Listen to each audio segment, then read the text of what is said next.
Magandang tanghali po sa inyo. Ito po yung property na ibinibenta dito po sa Barangay Madandungan. Yan po ay 1,112 mula po dito. Dito po, pag ganun. Tapos ayun po yung pinakang boundary dun sa may mga bata na yun. Kaya pupuntahan po natin maya maya laang. Ito po ay medyo slope pababa. Ayan. Pababa po yung property. Pero kita nyo naman, marami po siyang nyug sa loob. Ayan, may gawayan po dito. Saka ayan po mga nyug matataas. May mahogany po dyan sa loob. Dito po tayo. Dito po tayo dito. May bahay po dito nakatira. May nakatira po sa bahay ha. Ayan po. Ayan po yung property. Ayan. Ayan po ang pinakanloob ng property. Doon. Ayan. Ayan po. Hanggang doon pa po sa dulo doon. Yung 1,100 square meter. Ito po ay tabi-tabi ng National Road. Maharlika Highway po. Ayan. Kung makapansin nyo po ay nadaanan mga maraming daan mo po sa kayan. Ayan. Ayan po. Dito po tayo sa taas. Ayan. Ayan po. Ayan. Yung boundary po yun. Yung kubo na yun. Yun po yung boundary. Ayan.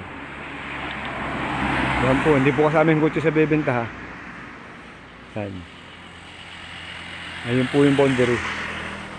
Ayan yung boundary. Ayan. Ang lawak po niya siguro nasa 100 ang frontage yan hanggang doon. Hanggang doon po sa may mga bata na yun. Papasok sa loob po ang property. Salamat po.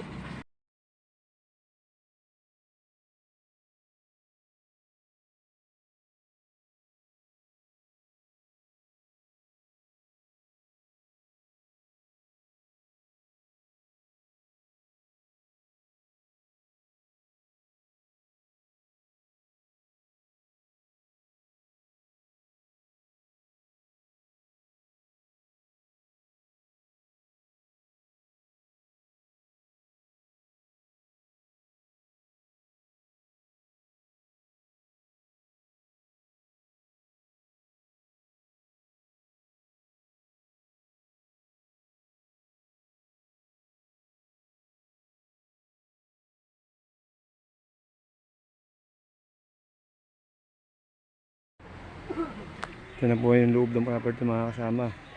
Puno po siya ng mga tulokto, mga nyug. Kahit po siya maliit, maganda naman po. Ayan. Kita niyo po ang mga nyug. Pataas, dami po. Ganun.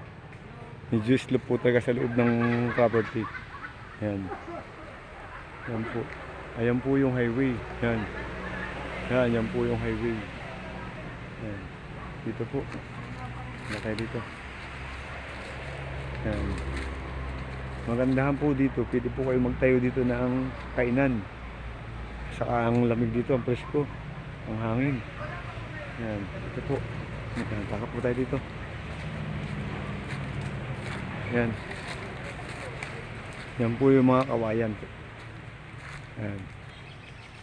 Ayan. Ayan po yung pinakambaba ng property. Ayan.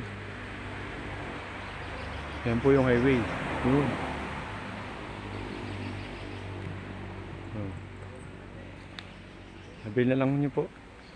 Sabihin nyo lang po sa... Salamat po.